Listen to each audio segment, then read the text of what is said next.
Before we begin today's video, guys, I just want to say that our goals for 2021 are to hit 1,000 followers on Twitch and 500 subscribers on YouTube. I think we can blow these goals away, so please do me a favor, go follow me on Twitch if you aren't already, and subscribe to the YouTube. Help us reach our goals. Let's do this together. Alright, let's get into the video, guys. Thank you so much. Hey, what's up YouTube? Today I'm going to be showing you guys how to use your ball cam like a professional Rocket League player. If you're a lower ranked player who's trying to get on their grind to be as good as possible, you may have started really trying to implement toggling your ball cam on and off in order to maximize your gameplay. This is easier said than done, and for a lot of people they really struggle to turn off ball cam at the right times and turn on ball cam at the right times. Today I'm going to be giving you some tips on when you should have ball cam on or off, and I'm going to be giving you a general rule of thumb that will really help you beginning players learn how to maximize the effectiveness of your ball cam. And then afterwards I'm also going to go into more detail and give more specific examples of when you might decide to turn off your ball cam. I really hope this video teaches you guys something, and if you do end up learning something from the video or you like the video, be sure to like the video. It really helps me out a lot, and don't forget to subscribe for more content every week. Okay guys, this is a replay analysis file that a viewer sent in to me. We analyzed it on stream and we really determined that his use of ball cam was the biggest thing holding him back in this game, and it's got some perfect examples of how to not use your ball cam.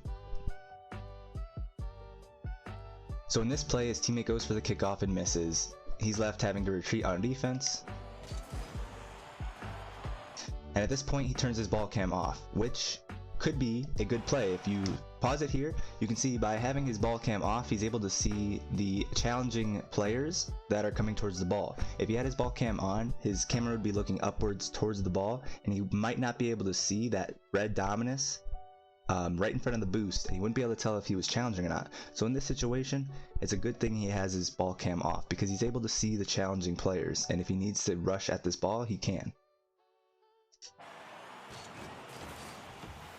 Okay, so in the following clip, we're going to have another good example of how turning off your ball cam is a good opportunity and a good way to see where your opponents are on the field to have a better perspective of what's going on.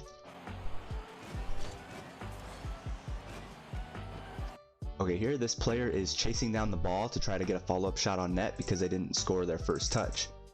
And what the person doesn't realize is they have the opposing player coming in from their right side to challenge the ball, but because they don't have their ball cam on, they don't realize this. If I go into the fly view to try and emulate what this person's view looks like right now, and then I show you what their view would look like if they turned their ball cam on, you'll see how they would have gained perspective of where their opponent was, and they could have had a better challenge on the ball by going further to the left, or they could have made the decision, hey, I'm probably going to get beat to this, let me just grab the boost and rotate out. So if he would have turned on his ball cam here, you see his view would have looked something like this, and he would have seen this other player challenging him on the right side. Definitely if he turned on his ball cam, he would have seen this person, and he could have made a better decision on his challenge. Instead, this happens.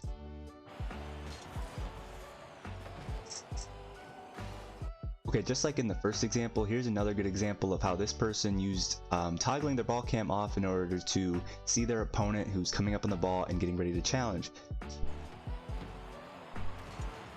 The ball flies into the air, and he leaves his ball cam off here to see this person driving up to the ball, and whenever this person decides to challenge, he can also go up for the ball and try to beat the opponent to the ball. However, if we take a second look at this play, this is going to transition us well into our second talking point, which is going to be catching the ball with ball cam off to start a dribble. Say this person never comes for the challenge, having your ball cam off here and focusing on the ball circle that shows where the ball is going to land on the ground without actually seeing the ball.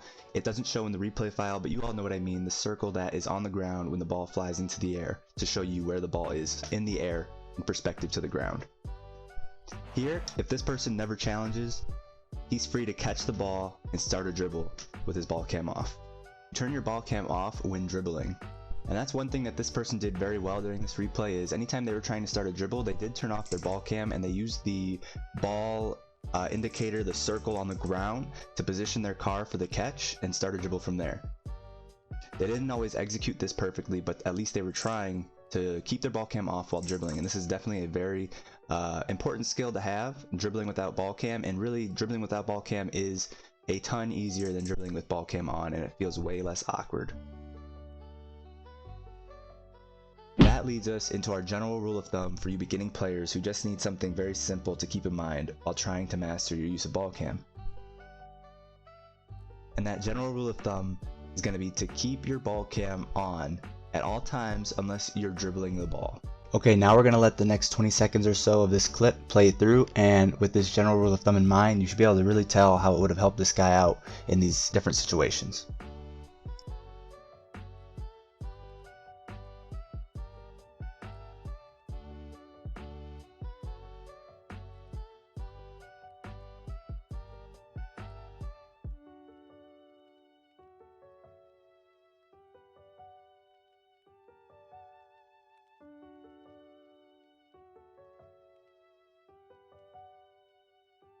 Okay guys, and while there is more that goes into deciding when to and when not to turn off your ball cam, you'll learn those things as you play the game more often, and you'll find what's comfortable for you.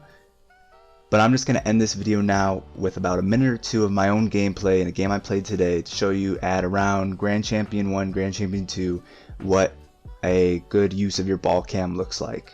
Again guys, we are wrapping up the video now, so if you did like the video, you think you learned something, make sure to drop a like and subscribe for new videos every single week, if not multiple videos a week. Thank you guys. See you later.